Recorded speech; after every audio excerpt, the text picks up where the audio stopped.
Jai Shri Radhe, Sab Vaishnav ko Jai Shri Krishna, Jai Hoji. Continuing in the reading of the biographies of the 252 Vaishnava disciples of Sri Gosaiji, we are continuing with Varta 71, and it is day 95, the story of the two renunciate Vaishnavas. Part 1. Sri Gosaiji had instructed the two of them to wander around together. One of them was a vessel fit for grace, and the other was ordinary. Sri Gosaiji had told this latter one to do whatever the first one told him to, Bhav Prakash. Why? These two are related to each other in the eternal Leela. They are both devotees of a sattvic disposition. One was named Mangala, who became the clever one, and the other ordinary one was Vama. She was the companion of Mangala. Therefore Sri Gosaiji told them to live as well as wander around together. Part 1 continued. After many days, the two of them arrived in one large town. They stayed in the house of one old lady. In that place there was also another Vaishnava who was very wealthy and who used to invite many Vaishnavas there. That Vaishnava came over to invite the old lady. When he saw these two Vaishnavas staying there, he invited them to come along as well. He took them over to his home. When the time came to receive back the offerings as prasad, that Vaishnava performed the Rajbhog Aarti and let the Vaishnavas have the holy sight of his Sri Thakurji. The two renunciates noticed the immense wealth in the Seva. The cleverer of the two observed, "Everything is very nice, but that Sri Thakurji is extremely angry and unhappy." He began to wonder why this was so. He was surprised by this. After all, the Vaishnavas were served their prasad. When his plate was being doled out, he saw that there were insects in all of the preparations. There were also preparations that were forbidden in the path of grace. He said to his companion Vaishnava, "Let's go from here. They are not following the correct guidelines." He told them that this was a big problem, but he did not understand and would not comply. He thought to himself, why leave when there is such nice prasad here? He had seen all the different types of sweets on the plate and was overtaken by greed. The elevated Vaishnava told him all this, but then he hadn't had enough and he got up and left. He picked up his luggage and left the old lady's house. He did not stay in that town because he did not want to be invited again anywhere with insistence. There was another village 6 miles away. He went there, found a spot to do his cooking, and offered lentil soup and dumplings to his Sri Thakurji and partook of the prasad afterwards. He stayed that night in the village. The Vaishnavas were asking his companion back in that village, "Where is your friend?" He said, "I do not know." They went to search for him in the old lady's house, but she told them he has left, taking his luggage with him. He has gone to that other village. After this, all the Vaishnavas partook of prasad. The other Vaishnava then went to the old lady's house and asked her where his friend had gone. She told him about the other village at a distance of 6 miles. She said, "He told me to tell you that he will wait for you to come there in the morning. You should be quick." The Vaishnava went to sleep and had a dream that he was eating meat and engaging in other appropriate activities. He got up very early in the morning and rushed off. He went off to meet the other Vaishnava as arranged and found him sitting on the road waiting for him. That Vaishnava asked, "Did you see something last night?" He recalled what he had seen in his dream. The elevated Vaishnava said, "Do not touch me. I saw insects crawling in the prasad at that Vaishnava's house. I told you that Sri Thakurji was displeased. I told you to leave that place.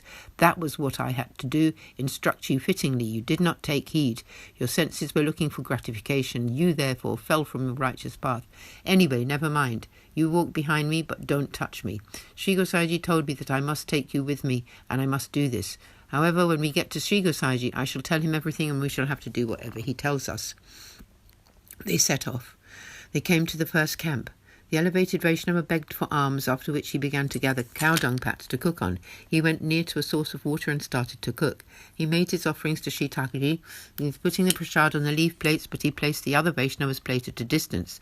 They both partook of the Mahaprasad. The elevated Vaishnava would not let the other one touch certain items. After some days like this, they arrived at Gokul. They went to have the sight of Sri Gosaiji and bowed down to him. The elevated Vaishnava told Sri Gosaiji everything that had happened. He asked why they had seen so much contradictory items and circumstance at that place. Sri Gosaiji explained. That Vaishnava had one daughter. He pledged her to one householder. He had saved up 1,000 rupees, which he entrusted to the Vaishnava, the girl's father, before he had to go on a journey. By the will of the Lord, he died whilst on that journey. The girl had only been engaged and not actually married to that man. When the Vaishnava heard of it, heard that he had died, he kept the money and, desirous of more money, married her off to some old man. He also died soon after. The Vaishnava took all his money and the daughter as well and kept them at home. When the old man's family objected, he ribbed the local ruler and kept all of their shares as well. He bribed the local ruler and kept all of their shares as well. He set up this whole Seva scene on the daughter's money, including the offerings, of course. He stamped his own name on it. That Vaishnava also took my name in the offerings, and so Sri Thakurji was very upset. He had taken money from his daughter and from that boy to whom she had been promised. His heart was troubled. Money gained through giving pain to others only brings suffering and sadness. It brings conflict. It sucks the blood of the perpetrator, and then that blood comes into that money. Sri Thakurji never accepts such wealth. Wealth gained by people who are happy, even when dealing out suffering, get filled with the blood that they have sucked. If one knowingly eats from such wealth, then that comes into their own belly, and then that person is no better than a Rakshas. It is strictly forbidden to use one's daughter's money. It cannot be used in Sri Thakurji's Seva. It is very impure, and that is why these offerings were very impure. The wealth of a daughter is like meat filled with insects. Even the water in her house is considered impure. It is improper to touch anything in her in-law's house. That wealth cannot be used for Sri Thakurji's Seva, which had been coveted like this. Speaking to the simple Vaishnava, he continued, "You made two big mistakes. First of all, you did not obey your elevated Vaishnava companion, and secondly, you ate the prasad that was prepared using such money. This is why you had such a dream." In this way, Sri Gosaiji taught the Vaishnava. He had eaten their grain, and this is why he had to be directly instructed. Bhav Prakash. The purpose of this story is to teach that a Vaishnava should only ever offer pure items from pure sources. A Vaishnava must never take money that has made someone unhappy, nor earned through deceit. Sri Thakurji will never accept such items. Sri Thakurji happily accepts pure things offered on the honour of Sri Gosaiji.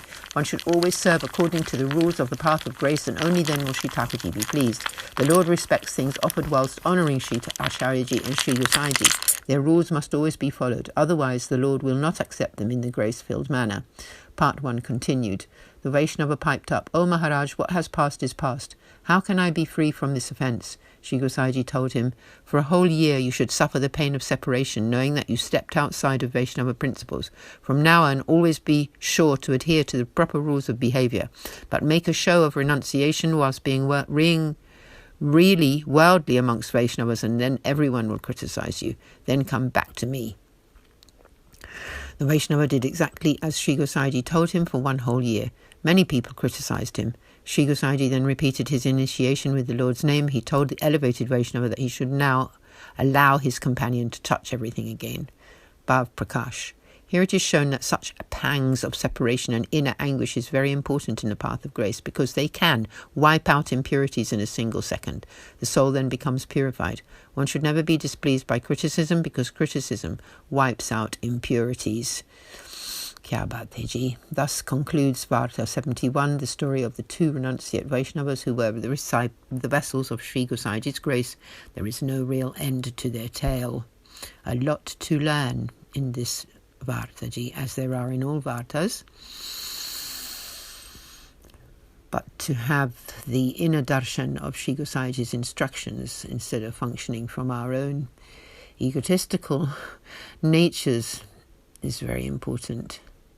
Thank you. Jai Shri Radhe. Sub Vaishnavan ko Jai Shri Krishna. We will continue tomorrow with Varta 72.